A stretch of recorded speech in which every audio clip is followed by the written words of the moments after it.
a tomar preguntas.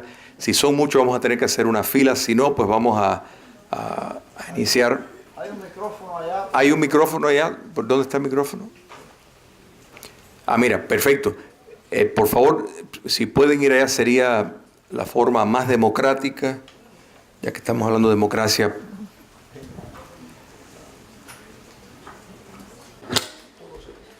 Hola, saludos Julio.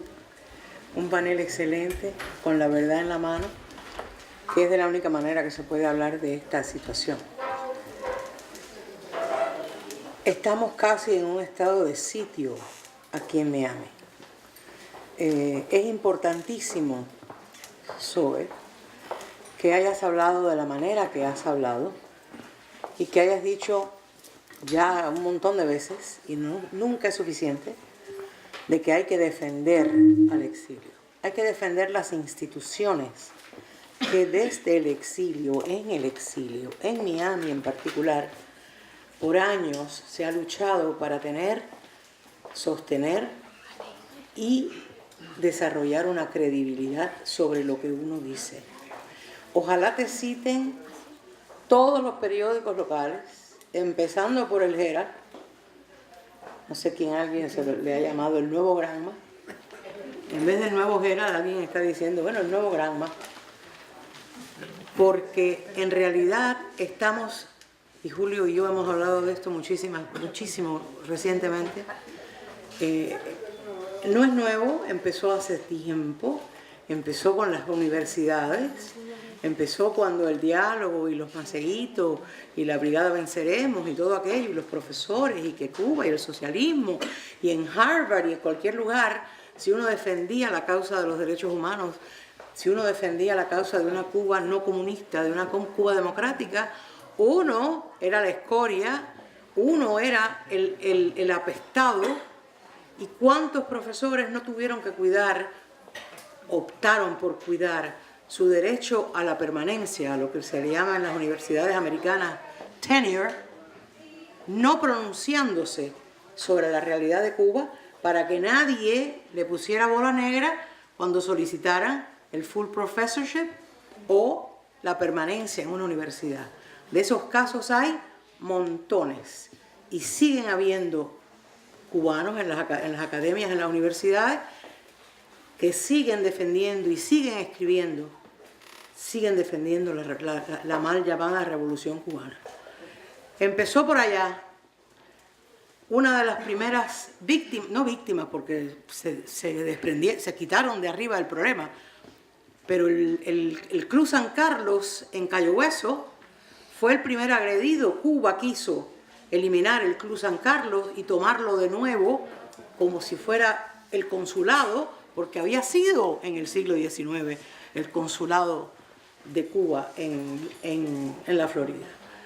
Esa batalla la perdieron. Han vuelto sobre la carga y ahora están súper organizados.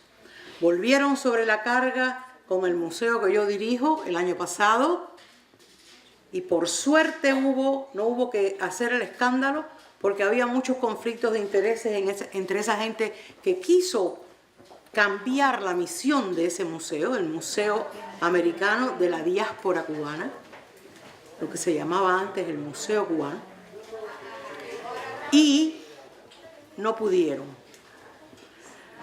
Se han metido ya desde hace un tiempito en la Fundación Cintas, y todos sabemos lo que ha pasado, que ahora, aunque uno quiere ayudar a todo el mundo, y es verdad que uno tiene la idea de que, bueno, sí, los artistas en Cuba también, o los escritores en Cuba también tienen derecho. No, no tienen derecho.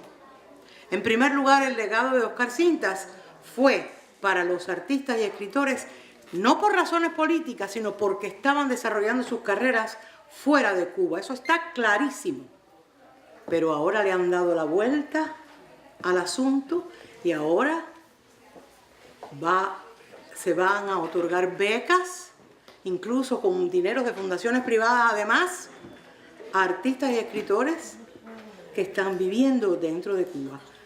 Y suponiendo que sí, que estemos de acuerdo que los artistas tienen derecho, pero ya sabemos que a ningún artista disidente o a ningún artista contestatario, ni ningún escritor que diga su verdad, lo van a dejar participar y aplicar para una beca para venir a Estados Unidos o donde sea, Francia, España, y vivir de tener ese privilegio. Porque fuera de Cuba, entre escritores, hay más de 2.000 escritores, cineastas, artistas visuales, compositores, músicos, teatristas. La población de artistas de todas las disciplinas fuera de Cuba, nadie se la puede imaginar excepto el que está dentro de ese giro y que lleva mucho tiempo como yo en ese giro. Entonces, con todas las posibilidades que tiene Cuba y que tienen los artistas de Cuba que hasta solicitan la beca Guggenheim, vamos a estar claros, ¿por qué? Y se la dan, además, ¿cierto? ¿Por qué hay que quitarle lo único que era de los artistas de la diáspora, del exilio, de fuera de Cuba? ¿Por qué hay que quitársela? Esa la ganaron. Ahora en la Universidad de Miami, el Instituto de Estudios Cubanos y Cubanoamericanos, que preside el doctor Jaime Zucliqui, que por más de 20 años, él lleva mucho más en la universidad, pero ese centro, por más de 20 años ha sido la voz cantante de research, de investigación sobre todos los atropellos en Cuba, pero no solamente sobre los atropellos, el análisis del desastre, el análisis con las estadísticas y con la data genuina del desastre que ha sucedido en Cuba y que han perpetrado esta gente que sigue en el poder. El que quemó la casa, ahora hay que llamarlo para que reconstruya la casa que quemó. ¿Dónde cabe? ¿En qué cabeza cabe semejante idea? Ese centro se va de la universidad, ese grupo de investigadores se va de la universidad. ¿Por qué? ¿Por qué? Ya ustedes saben por qué. Porque no pueden seguir haciendo lo que el presidente de la universidad ha dicho que es una exclusividad, un privilegio de exclusividad para Cuba, para el caso de Cuba, que no se le da a los hondureños, ni se le da a los argentinos, ni se le da a México. Imagínense ustedes. Nosotros vamos a prestarle nuestro techo a ese instituto, porque indiscutiblemente en la unión de nosotros y de nuestras instituciones está la fuerza.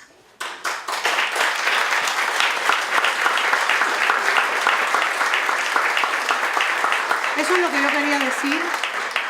Eso es lo que yo quería decir. El llamarle el Museo de la Diáspora y querer dedicarnos a celebrar y documentar y divulgar la labor de los artistas y los creadores y los historiadores y los activistas y de todo el que ha hecho algo. Y son mucha gente y muchas cosas que se han hecho en 58 años en el exilio. Eso nos ha costado enemigos por todos lados. Dentro de las administraciones de la ciudad, no de la ciudad, del condado, nos ha costado.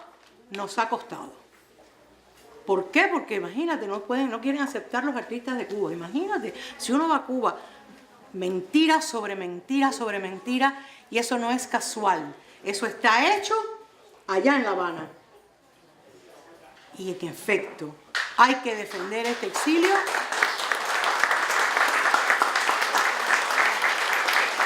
Hay que defender nuestros logros y nuestra verdad, como hacen los judíos sobre la de ellos. El que abre la boca en este país y en muchos lados en contra del pueblo judío, del pueblo israelí, se las tiene que ver con la comunidad judía. Y nosotros tenemos que hacer absolutamente lo mismo.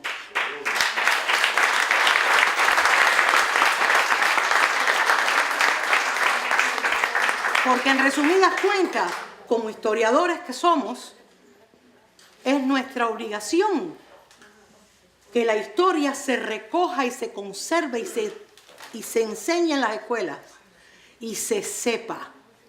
Nosotros somos una de las más exitosas emigraciones o diásporas que hay en Estados Unidos y que hay en el mundo, donde quiera que están los cubanos. Y eso hay que dejarlo constancia, hay que dejarlo documentado, hay que celebrarlo, y todo lo que Cuba trata de hacer para borrarnos, tenemos que unidos pelear para que no suceda. Perdonen esta perorata, pero como yo estoy alterada de los nervios desde hace mucho tiempo,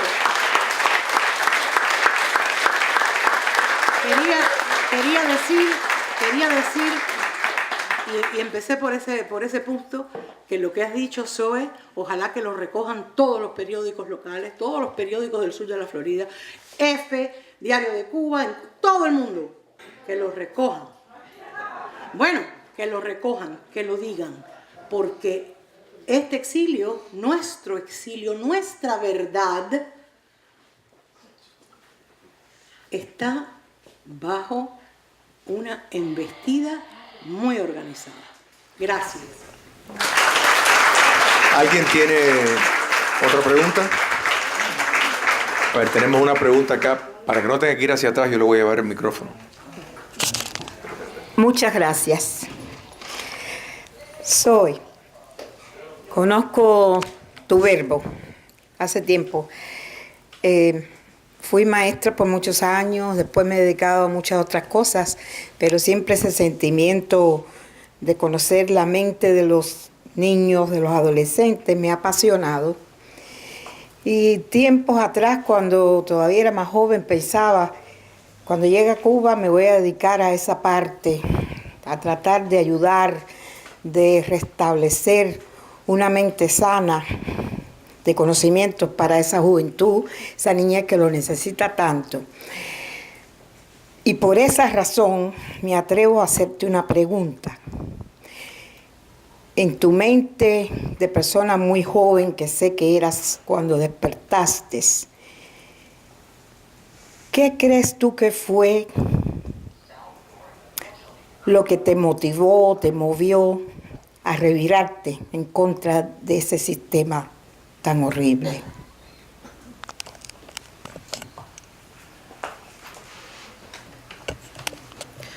No fue una sola cosa, fueron varias cosas y ni siquiera uno se da cuenta cuando está dentro del sistema que significan eso, que significa revirarse. Yo recuerdo, hablaba hace un momento de esa familia que el padre estaba en una granja, le hacían mítines de repudio casi a diario. Pues esas tres niñas, una murió aquí en el exilio, eran compañeras mías de escuela. Era la época en que, por ejemplo, salíamos de la escuela, mi abuela conocía yo salía con mi abuela, éramos muy niñas, conocía a su familia y saludar a esa familia era mal visto. Era la época también en que todavía cuando ibas a la iglesia, nosotros íbamos a la iglesia, no sé si por aquí está Alberto Lauro, al que le escribí un prólogo para su novela, una novela que ganó un premio en España, donde él también comenta de cómo en esa misma iglesia donde íbamos, a veces salíamos y nos apedreaban. Era una época, todos ustedes lo han vivido, y yo lo viví de niña, me tocó vivirlo de niña. Entonces, claro, por suerte y al mismo tiempo por desgracia, vivía con tres mujeres, mi abuela, mi madre y mi tía. Eran muy anticastristas. Mi abuela era batistiana, o sea, mi abuela no es que había trabajado con Batista, tenía una particular respeto, adoración por Batista. Y claro, mientras más pasaba el tiempo, pues más ella revalorizaba a Batista, ¿no? Entonces, claro, todo eso se hablaba en el cuarto donde vivíamos, en un solar en la muralla 160 entre Cuba y San Ignacio, muy bajo, había que hablar muy bajito, no se podía, esto no lo puedes decir en la escuela. O sea, ese tipo de cosas lo va permeando uno, lo va preparando, y ya después, bueno, pasaron cosas en mi familia. Yo nunca viví con mi padre, pero mis medios hermanos sí. Mi padre estuvo preso 5 años, sin juicio.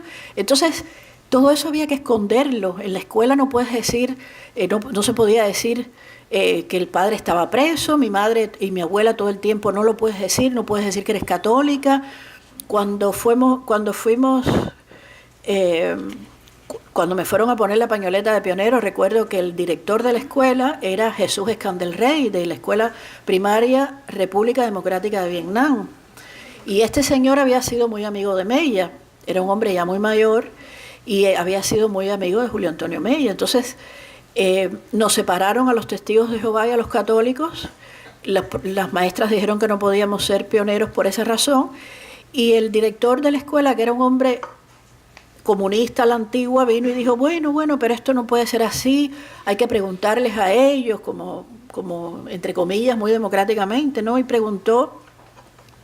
nos preguntó a los niños que estábamos ahí, 7 años, a ver, ¿de quiénes quieren ustedes ser hijos? ¿De Dios, de Jehová, de Fidel? Entonces todos nos quedamos en silencio, ¿no?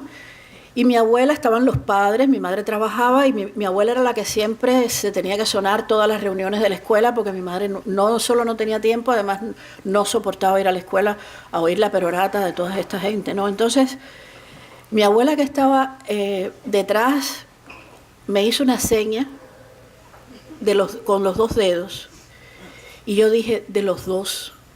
Fui la única que hablé, porque esta lengua mía, pues siempre... Entonces yo dije, de los 2... Y entonces me pusieron la pañoleta de pionero. Entonces cuando salí de ahí, mi abuela, que es lo único que he tenido en Cuba, porque yo en Cuba ni he sido militante, en Facebook dicen que yo fui del partido. Yo nunca he sido militante de nada en Cuba. Siempre me las arreglé para esquivar el PPI, el plan de preparación de ingreso y todo eso, porque siempre tuve claro que no podía de ninguna manera salir militante. Entonces, cuando salí de la escuela, mi abuela me regaña de manera muy estúpida, pero ¿cómo hiciste? ¿Cómo dijiste que de los 2? Y entonces yo me quedo así, digo, pero abuela, tú me hiciste un signo de 2. Me dijo, no, yo te estaba diciendo el signo de que sí, que victoria, que había que callarse, que así era lo que había que hacer. Entonces, claro, ahí me di cuenta que ya desde entonces me empecé a embarcar yo misma, y que hablar lo embarcaba uno, y opté por el silencio. Y por eso yo escribo tanto, pero hablo tan poco. Hoy he hablado demasiado, pero yo más bien escucho, me gusta oír a la gente, me gusta en silencio ver quiénes son la gente, analizar quiénes son las personas, porque eso también es algo positivo que te da vivir bajo una tiranía, ¿no? Que tú aprendes el valor del silencio, como escribió Mónica Gustova, la novelista que tanto éxito ha tenido en España con sus novelas sobre el comunismo, ¿no?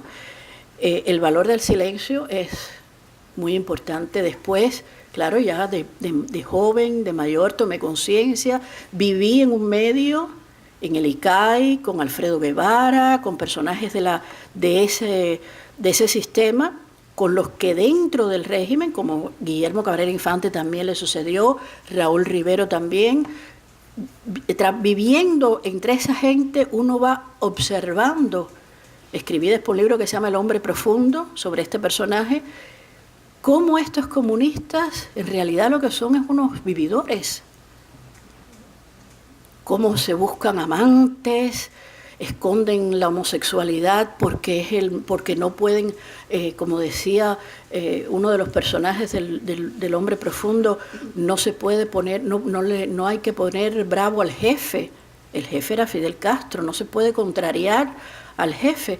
Entonces todo eso me permitió observar, analizar y desde luego ya después con mayor conciencia, con mayor visión de lo que yo había vivido yo y otros que me rodeaban, no solo ser crítica, hacer cosas dentro de Cuba en una época en que no había internet, no había muchas cosas. Por ejemplo, yo he hablado con algunos amigos míos que me dicen, bueno, pero ¿tú qué hiciste en Cuba? Bueno, yo hice algunas cosas, no fueron cosas relevantes, pero dentro de la cultura, dentro del ICAIC, ayudé a los cineastas underground a que pudieran robarse cámaras los fines de semana para hacer algunas películas que hoy se exhiben aquí en Miami. Alejandro Río conoce a algunos de esos cineastas. Yo desde la revista Cine Cubano hice números de la revista Cine Cubano sobre el posmodernismo. Yo tenía al lado mío a un personaje siniestro que era el censor de la revista, que venía, se sentaba al lado mío y leía toda la revista.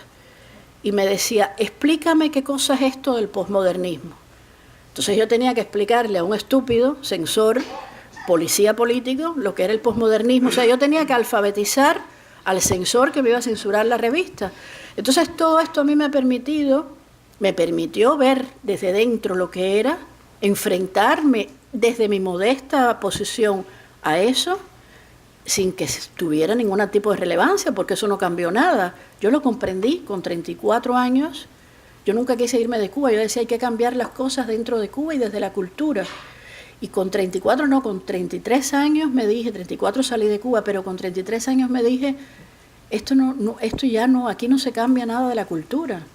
Esto tiene que salir la gente a la calle. Y cuando fue lo del maleconazo, que hubo esa esperanza de la gente en las calles, dije, pues esto es lo que hay que hacer. Pero claro, después llegó Fidel Castro, empezó a hablar, hizo su gran discurso, y los mismos que estaban ahí, porque los vi yo porque yo estaba ahí con mi niña pequeña, los mismos que estaban ahí protestando, de pronto se pusieron a hablar con Fidel Castro. Entonces tú dices, pero bueno, esto es un sistema que crea este tipo de horror y este tipo de monstruo, de monstruosidad, más que de monstruo, porque la situación es monstruosa. Ya clasificar de monstruo a una persona que también puede ser víctima, pues es más complejo, ¿no? Pero me di cuenta, para ser breve, me di cuenta rápido, pero no era lo suficientemente adulta en el momento para hacer las cosas que tenía que hacer, y cuando lo fui, desde la cultura, desde mi modesto puesto en la revista Cine Cubano,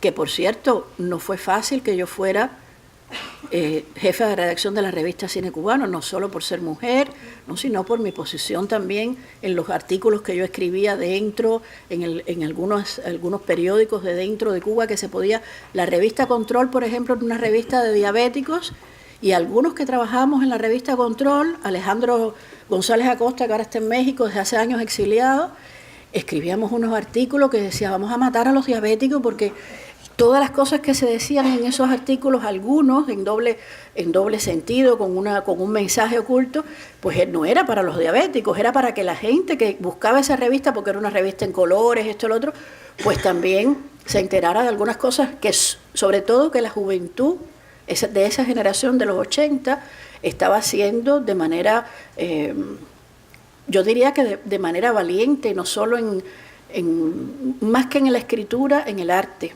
Porque toda la generación de los 80, que hay muchos aquí en Miami ahora, hicieron cosas muy importantes. No todos fueron Cacho y todos estos pintores que hoy alaban y al régimen con esa obra tan mediocre y tan oportunista. Hubo gente de mucho valor dentro de los movimientos, diversos movimientos culturales que se hicieron en los años 80 en Cuba. Gracias. ¿Otra? Haga su pregunta. Buenas noches, me siento muy complacido de estar esta noche aquí con ustedes escuchando todos sus testimonios. Para quien no me conoce, soy René Arias, soy fotógrafo. Nací en una ciudad pequeña que se llama Coro. Básicamente voy a hablar por mi generación. Mi generación es, digamos, que la última generación que vivió la era pre-Chávez, por decirlo así, y he visto cómo mis amigos han sido muertos en las calles, he visto cómo por tuitear han sido torturados, o por postear cualquier cosa en internet han sido hasta asesinados. Mi pregunta para Zoe, que la admiro muchísimo, porque es alguien que no tiene pelos en la lengua, y he leído sus libros, ¿cómo se hace para sacar fuerzas para seguir siendo joven? Porque he desarrollado una amistad con alguien que he admirado toda la vida, que está aquí con nosotros, que es Rolando Peña. Él también, a través de los años, no ha renunciado a ser joven. Y ahora que soy padre, que tengo una niña de 2 años, siempre me planteo eso, porque al momento de ser inmigrante nos empieza a dar miedo muchas cosas. Vivimos como prestados, vivimos como arrimados, vivimos con mucho miedo, sobre todo en países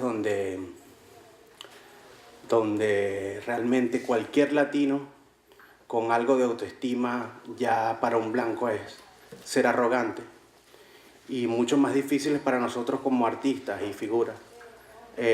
Hace rato cuando hablabas de lo de Rihanna, me venía a la mente todo lo que ha pasado en Cuba con la juventud, cómo ha sido chantajeada, cómo ha sido utilizada, al igual que en Venezuela. La última campaña de Hugo Chávez, se reunieron muchos artistas reggaetoneros, amigos de su hija, muchos artistas que manejan público juvenil y empezaron a hacer varios conciertos en Caracas, como lo fue estas fiestas de 10 conciertos por 10, 15 días, donde se callaba un poco a los jóvenes con fiesta, con aguardiente. Mi pregunta es esa, ¿de dónde sacas fuerza para seguir siendo joven y llevar tu voz rebelde a cualquier parte del mundo sin miedo? ¿Cómo combates eso? Gracias. Muchas gracias. Bueno, Rolando Peña, que es un gran artista venezolano que vivió durante muchos años en París y ahora está aquí desde hace un tiempo viviendo aquí en Miami. Gran amigo que aprecio muchísimo y admiro muchísimo su obra. No solo sigue siendo joven, cada vez es más joven. O sea, lo veo más joven que hace 20 años. Yo no, yo siempre fui una vieja. Yo nací vieja.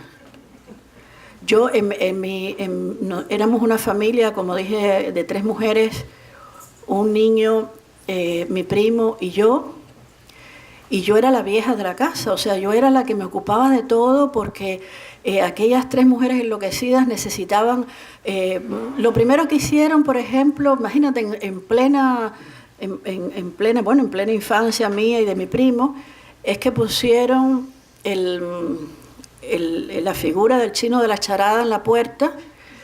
Mi abuelo era chino, mi abuelo por parte materna, y el chino de la charada para ellas era más importante que mi abuelo, que era el verdadero chino, porque ellas querían ser millonarias las 3, y todos los días era: Dios, por favor, mándame un hombre millonario si fuera posible.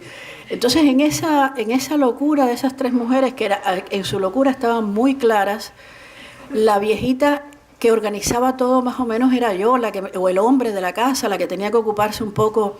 O sea, que yo nunca he vivido, y yo creo que eso es algo que los jóvenes venezolanos están experimentando ahora mismo, como es el caso tuyo, pero es todavía peor el caso de los que han muerto y de sus compañeros que han tenido que vivir esas muertes, y lo que nos sucedió.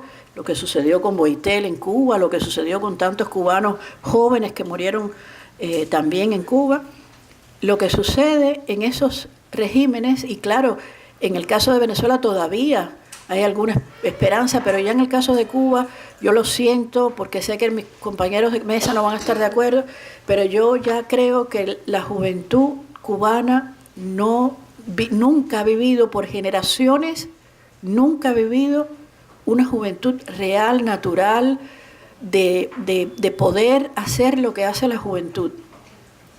Eso es imposible bajo los regímenes totalitarios. Bajo el castrocomunismo es todavía peor, porque bueno, aquí hay personas que, por ejemplo, por tener el pelo largo, por ser rockero, por le gustarle la música, bueno, fueron generaciones que fueron abatidas, que fueron enviadas a las cárceles, que los humillaron con lo peor que se le puede humillar a un ser humano, con el ninguneo, con no el reconocimiento precisamente de la condición humana. Pues eso fue lo que ocurrió, que durante generaciones la gente ha perdido su juventud, lo perdió todo, perdió el derecho a soñar, y el derecho a soñar es lo principal para la juventud. Entonces, cuando el sueño que te venden es el sueño de un tirano, y tienes que aceptarlo y asimilarlo y vivir a través del sueño de ese tirano, pues no has perdido todo, has perdido tu condición de ser humano.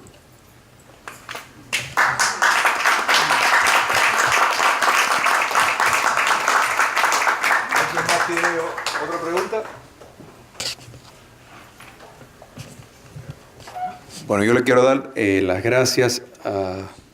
¿Sí? Ah, sí, cómo no, disculpe.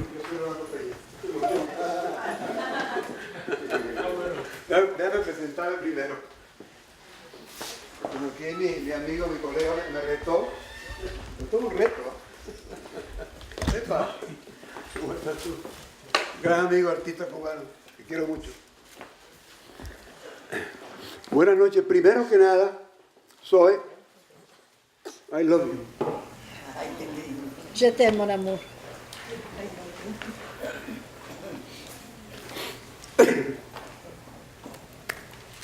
Le agradezco mucho a los señores que están contigo, al joven presentador que se parece a Telón, por cierto. ¿Sí ves? Muchas gracias, ¿eh? Aquí la cosa es en serio, ¿eh? Aquí la cosa no es juego. Les agradezco mucho lo que han hablado de mi país, Venezuela, que está realmente pasando por un momento muy dramático y muy terrible. Y en el día de hoy a mañana nos estamos jugando prácticamente el futuro del país. Es fácil decirlo, pero es muy duro y es muy doloroso. Y todo por culpa de una tiranía espantosa, que es la tiranía de los Castro. Que son, yo siempre digo, tengo muchos años diciéndolo, no recientemente, que ahora se puso de moda decirlo. Yo tengo más de 50 años diciendo que una de las cosas más espantosas de la historia son los Castro. Porque no solamente jodieron a Cuba, sino jodieron a toda la América Latina y muchas cosas más.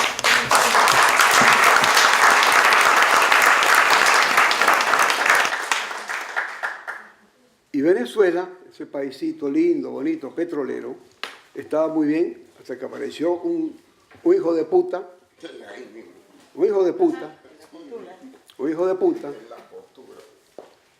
llamado Hugo Chávez, un tenientico coronel come mierda, hijo de puta, porque es la verdad, ególatra, brutísimo, se dejó engolosinar, como dicen ustedes, por el comandante supremo, por el caballo, y se lo metió en un bolsillito. Yo almorcé con él en una ocasión cuando se le da a la cárcel, porque él me quería conocer, y yo le dije, y él me dijo, no, porque yo voy a ser aquí, yo voy a llegar a ser presidente de este país, y voy a hacer cosas extraordinarias. Y yo le dije, mira, si un militar sucho como tú llega a ser presidente de este país, lo va a joder. ¿Y quieres que te diga otra cosa?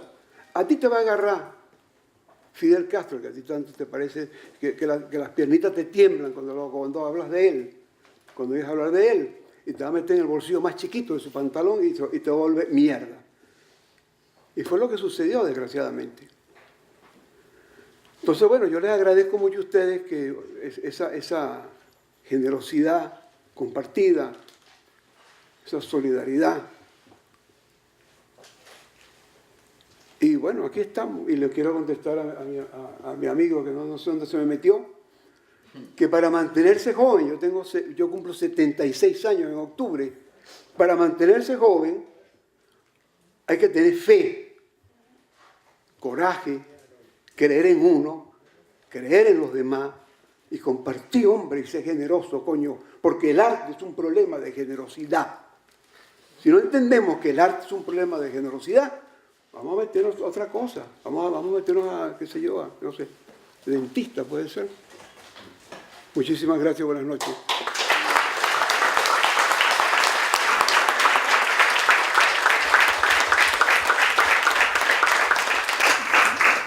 Bueno, muchísimas gracias y una forma hermosa de cerrar. Muchas gracias por sus palabras. Gracias, soy Valdés, Ángel de Fana, Ernesto Díaz Rodríguez. Gracias Altamira Libros por esta hospitalidad. Que Dios los bendiga y quien quiera poner el nombre y el email para mandarle la filmación, por favor hágala. Muchísimas gracias.